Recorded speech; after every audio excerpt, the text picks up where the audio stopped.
ആരെയും കൂസാത്ത ഇരുമ്പുമറയുള്ള പ്രോട്ടോകോളുള്ള ഒരു രാജ്യം, ഒരു ഭരണാധികാരി, അമേരിക്കൻ പ്രസിഡന്റോ ബ്രിട്ടീഷ് പ്രധാനമന്ത്രിയോ ആര് തന്നെ വന്നാലും കൊട്ടാരത്തിന്റെ പടിവാതിൽക്കൽ മാത്രമേ അദ്ദേഹം അതിഥികളെ സ്വീകരിക്കാറുള്ളൂ. ലോകത്തെ ഏറ്റവും വലിയ കരുത്തനായ ഭരണാധികാരി വന്നാലും എയർപോർട്ടിൽ പോയി സ്വീകരിക്കുന്ന പതിവ് ഒമാൻ രാജവംശത്തിനില്ല. അങ്ങനെയിരിക്കെ 1994 ആ സംഭവം നടന്നു. Indian president doctor Shankar Dayal ശർമ്മയുടെ വിമാനം ഒമാനിലെ മസ്കറ്റ് അന്താരാഷ്ട്ര വിമാനത്താവളത്തിൽ പറന്നിറങ്ങുന്നു. വിമാനത്തിന്റെ വാതിൽ തുറന്നതും അവിടെയുള്ള സുരക്ഷാ ഉദ്യോഗസ്ഥരുടെ കണ്ണു തള്ളി.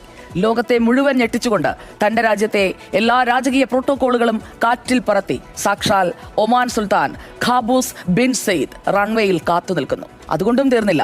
VIP പടവുകൾ ഇറങ്ങി വരാൻ അദ്ദേഹം താഴെ കാത്തുനിന്നില്ല. സുൽത്താൻ വേഗത്തിൽ വിമാനത്തിന്റെ പടികൾ ഓടിക്കയറി വിമാനത്തിനുള്ളിലിരിക്കുകയായിരുന്ന ആ വയോധികനായ ഇന്ത്യൻ പ്രസിഡന്റിനെ ചേർത്തുപിടിച്ച് സ്വന്തം പിതാവിനെ എന്ന പോലെ അതീവ ബഹുമാനത്തോടെ പതുക്കെ കൈപിടിച്ച് താഴേക്ക് നടത്തിക്കൊണ്ടുവന്നു. താഴെ പ്രസിഡന്റിന് യാത്ര ചെയ്യാൻ ലോകോത്തര ബ്രാൻഡിന്റെ ഒരു രാജകീയ കാർ സ്റ്റാർട്ട് ചെയ്ത് നിർത്തിയിട്ടുണ്ടായിരുന്നു. അതിനടുത്തേക്ക് നടന്നെടുത്ത സുൽത്താൻ ഡ്രൈവറെ രൂക്ഷമായി നോക്കി. മാറി നിൽക്കാൻ കണ്ണുകൊണ്ട് ഒരൊറ്റ ആംഗ്യം. ഡ്രൈവർ ഞെട്ടി മാറി. പിന്നീട് ലോകം കണ്ടത് എന്താണെന്നറിയുമോ? ചരിത്രത്തിലെ ഏറ്റവും വലിയ മാസ് സീൻ.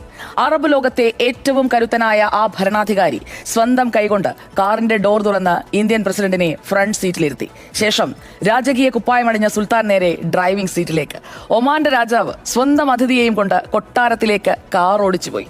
എന്തിനായിരുന്നു ലോകം കണ്ട ആ വലിയ പ്രോട്ടോകോൾ ലംഘനമെന്നറിയാമോ? ആ കാഴ്ച കണ്ടുനിന്നവരെല്ലാം ഞെട്ടിത്തരിച്ചു. വിവരം കേട്ടവരൊക്കെ അത്ഭുതപ്പെട്ടു. പല ചോദ്യങ്ങളും ഉയർന്നു. അതിന് പക്ഷേ ഒമാൻ സുൽത്താൻ നൽകിയ മറുപടി കേൾക്കുന്നവരിലെല്ലാം രോമാഞ്ചമുണ്ടാക്കും. അന്ന് എന്റെ കാറിലിരുന്നത് കേവലം ഇന്ത്യയുടെ പ്രസിഡന്റ് അല്ല, മറിച്ച് പൂനെയിൽ ഞാൻ പഠിക്കുന്ന കാലത്ത് എനിക്ക് അക്ഷരം പകർന്നു നൽകിയ എന്റെ സ്വന്തം പ്രൊഫസറാണ്. ഒരു വിദ്യാർത്ഥി തന്റെ ഗുരുവിന് നൽകേണ്ട ദക്ഷിണ മാത്രമാണിത്. സുൽത്താൻ ഇന്ത്യയെയും ആ മഹാനായ മനുഷ്യനെയും അത്രമേൽ ആദരിച്ചിരുന്നു എന്നതാണ് യഥാർത്ഥ സത്യം. ഈ സംഭവം നമുക്കെല്ലാവർക്കും നൽകുന്ന സന്ദേശം ചെറുതല്ല. അധികാരത്തിന്റെയോ സമ്പത്തിന്റെയോ യാതൊരു അഹങ്കാരവുമില്ലാതെ പ്രായം കൊണ്ടും പദവി കൊണ്ടും തന്നെക്കാൾ വലിയ ഒരു മനുഷ്യന് മുന്നിൽ തലകുനിക്കാൻ കാണിച്ച ആ വലിയ മനസ്സ്, അതാണ് യഥാർത്ഥ രാജകീയത. അതാണ് ഒരു അധ്യാപകന്റെ പവർ. അതാണ് ഗുരുശിഷ്യബന്ധം. ഓർക്കുക, ഏത് രാഷ്ട്രത്തലവലിന് മുകളിലാണ് വിജ്ഞാനം പകർന്നു നൽകിയ ഗുരുനാഥൻ. പാഠ്യപദ്ധതികൾക്കപ്പുറം ജീവിത മൂല്യങ്ങൾ പകർന്നും ജീവിതങ്ങളെ സ്വാധീനിച്ചും അധ്യാപകർ വാർത്തെടുക്കുന്നത് ലോകത്തിന്റെ നാളെയാണ്.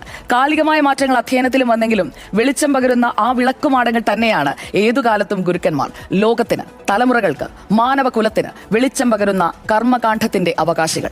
അറിവിനെ അനുഭവമാക്കി തലമുറകളെ വഴി നടത്തുന്ന ഗുരുക്കന്മാർക്ക് ആദരമർപ്പിച്ചുകൊണ്ടാണ് ഇന്നത്തെ ദിവസം നമ്മൾ തുടങ്ങുന്നത്. അപ്പോൾ ഗുരുക്കന്മാരെ ബഹുമാനിക്കുക കുട്ടികളെ. അപ്പോൾ അത് മാത്രമാണ് സ്കൂളിലേക്ക് പോകാൻ തയ്യാറെടുക്കുന്ന കുട്ടികളോട് നമുക്ക് പറയാനുള്ളത്.